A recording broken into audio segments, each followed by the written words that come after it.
Dear friends, welcome back to another episode of The Informant.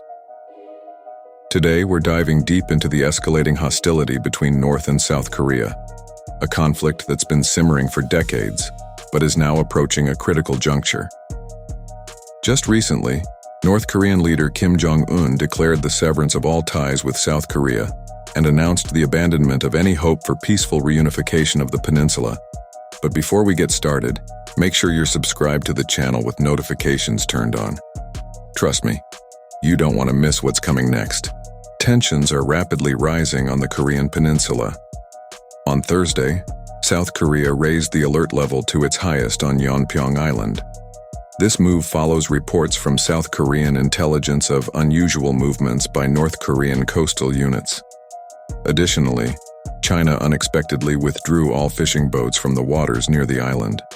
Yeonpyeong Island has been a critical hotspot for military conflicts between the two Koreas, most notably in 2010, when heavy artillery exchanges resulted in the deaths of several soldiers and civilians on both sides. Furthermore, the South Korean army issued a stern warning, declaring itself fully prepared after reports that North Korea had moved troops to the border, starting the demolition of roads connecting the two nations along the heavily militarized Demilitarized Zone, DMZ. Tensions escalated rapidly, fueled by North Korean accusations that South Korea had sent drones over Pyongyang to drop propaganda leaflets with inflamed rumors and lies. In response, North Korea declared that if another drone was detected, it would be considered a declaration of war. Recently, North Korea formalized its designation of South Korea as a hostile state, amending its constitution to reflect Jong Un's promise to abandon peaceful reunification as a national goal. North Korea's state news agency, KCNA, confirmed that the military had demolished sections of roads and railways between the countries, symbolizing the growing hatred towards South Korea's conservative government. Kim also declared an end to bilateral relations and any prospect of peaceful unification. In retaliation, South Korea's Joint Chiefs of Staff announced they had fired shots south of the border, though no specific details were provided. The action appears to be a preventive measure to avoid further escalations from North Korea.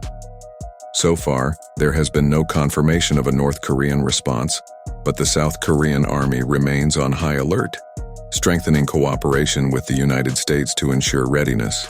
Images released by South Korean forces show a plume of smoke rising from an explosion on a road near the border town of Kaesong. North Korean trucks and excavators are seen removing debris, while more smoke emerges from a coastal road near the eastern border. These demolitions serve as a strong political message, something that is recurrent in North Korea's actions. For example, in 2020, the North blew up a liaison office building constructed by South Korea in retaliation for civilian leaflet campaigns from the South. In 2018, during negotiations with the US, the country destroyed tunnels at its nuclear testing site. In 2008, North Korea demolished a cooling tower at its main nuclear complex during disarmament talks.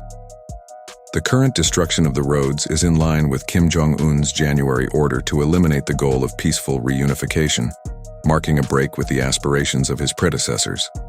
To many observers, this decision represents a significant shift, formalizing South Korea as the main enemy. Experts believe Kim's goal is to marginalize South Korea's influence in the regional nuclear landscape and seek direct negotiations with the United States. Additionally, it is suggested that he aims to curb South Korea's growing cultural influence while consolidating his power internally. The North Korean regime accused Seoul of having sent drones with leaflets over Pyongyang 3 times this month, threatening to retaliate if this happens again. While South Korea has not confirmed these actions, it issued a firm warning. Any threat to the security of South Korean citizens would result in the end of the North Korean regime. North Korea has placed its frontline artillery on high alert, preparing for strikes if new South Korean drones are detected. The North Korean Ministry of Defense warned that the entire territory of South Korea could be reduced to piles of ashes if there were retaliation. Jong Un also held a meeting with his top military officials, describing the drone flights as a grave provocation and issuing orders for immediate military action, as part of North Korea's war deterrence. During a brief period of détente in the 2000s, the Koreas reconnected road and rail routes through the DMZ, but these operations were gradually suspended as tensions increased due to the North's nuclear program. Last week, North Korea announced that it would permanently block its border with the South and erect new defenses to counter the confrontation hysteria of South Korean and U.S. forces. Seoul officials confirmed that the North had already installed anti-tank barriers and mines along the border earlier this year, in addition to removing lights and dismantling tracks from inter-Korean roads. But how did this conflict come to be? To fully grasp the depth of this division, we must go back in time to the end of World War II and the surrender of Japan, when the Korean peninsula was split, resulting in the two separate countries we see today.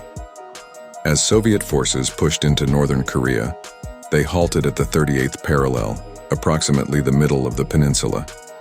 Meanwhile, U.S. forces, under the command of General Douglas MacArthur, landed in southern Korea in 1945.